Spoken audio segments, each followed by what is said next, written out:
Good morning. I am Dr. Hipsi. I am going to explain you the inductance of an inductor.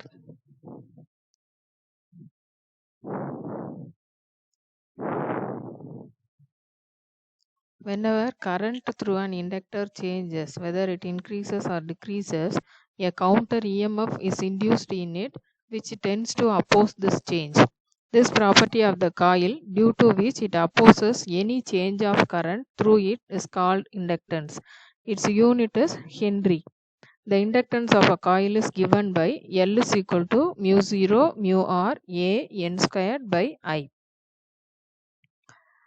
From the formula, we can see that L is directly proportional to relative permeability of the core material, directly proportional to the core cross-sectional area, directly proportional to the square of the number of turns of the coil, and inversely proportional to the core length.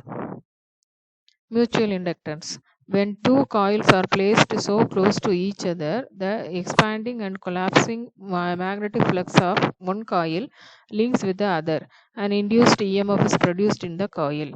These two coils are said to have mutual inductance. This is the diagram for mutual inductance, in which we are having two coils close to each other.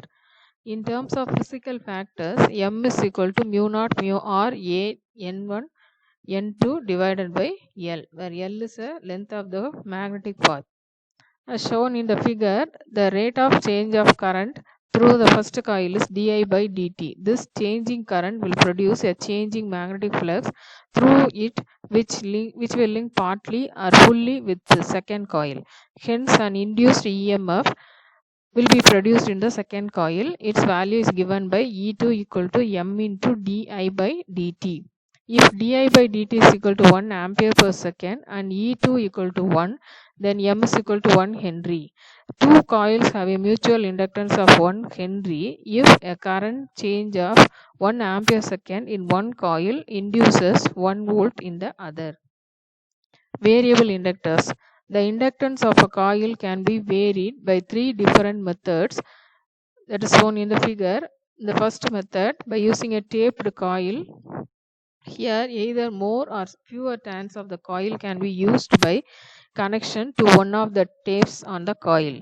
By using a slider contact to vary the number of turns used, as in second figure. The methods are used for larger coils. It will be noted that the unused turns have been short circuited to prevent the taped coil from acting as an auto transformer. Otherwise, the stepped up voltage could cause arcing across the turns.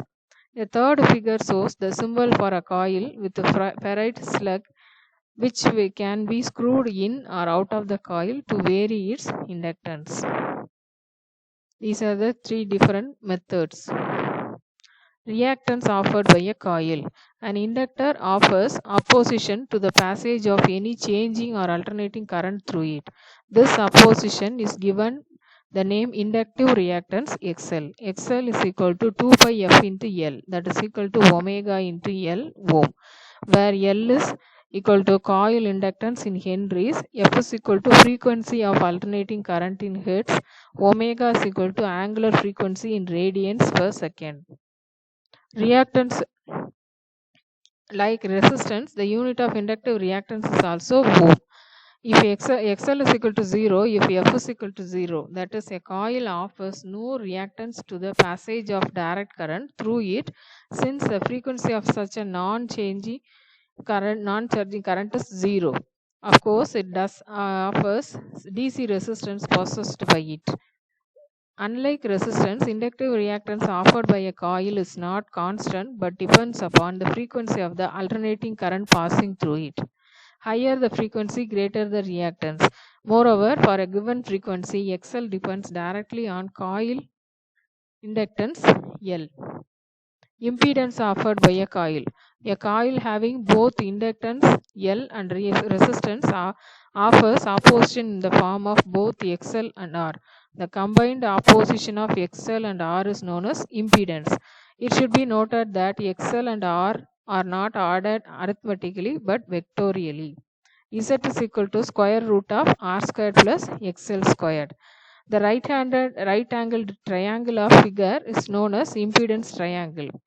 For example, an inductor coil having a resistance of 3 ohm and inductance reactance of 4 ohm offers an impedance of 5 ohms and not 7 ohms. The vector addition is shown in the figure. The angle phi in figure represents the phase difference between the alternating voltage and the circuit current. This figure shows the vector addition of R and XL to produce Z. Q factor of the coil. The quality or merit of the coil is measured in terms of its value given by Q is equal to XL by R, that is equal to 2 pi FL by R. Smaller the DC resistance of a coil as compared to its inductance, higher its factor. In tuned radio receiver circuits, a high coil is preferred because it increases sharpness of tuning, that is, makes the tuned circuit more selective. It additionally increases its sensitivity. Capacitors.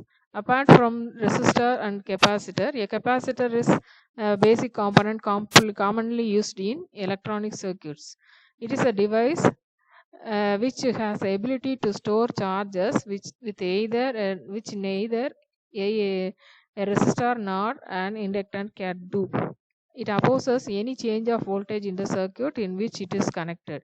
It blocks the passage of the direct current through it. Capacitors are manufactured in various size, shapes, types and values and are used for hundreds of purposes. Essentially, a capacitor consists of two conducting plates separated by an insulating medium called dielectric. The dielectric could be an air, mica, ceramic, paper, polyester, polystyrene, or polycarbonate plastics. This is the symbol for a capacitor. Capacitance. Capacitance of a capacitor may also be defined in terms of property to oppose the change of voltage in the circuit. In that case, C is equal to I divided by dV by dt, where I is equal to charging current, dV by dt is the rate of change of voltage. 1 farad may be defined as the capacitance which will cause 1 ampere of charging current to flow when the applied voltage across the capacitor changes at the rate of 1 volt per second. Farad is too large for practical purposes, hence much smaller units like microfarad, nanofarad, picofarad are generally used. 1 microfarad is equal to 10 power minus 6 farad, 1 picofarad is equal to 10 power minus 12 farad, and 1 nanofarad is equal to 10 power minus 9 farad. The capacitance can also be determined by using another formula, C equal to Q by V. It is nothing but the amount of charge required to create a unit potential difference between its plates. Thank you.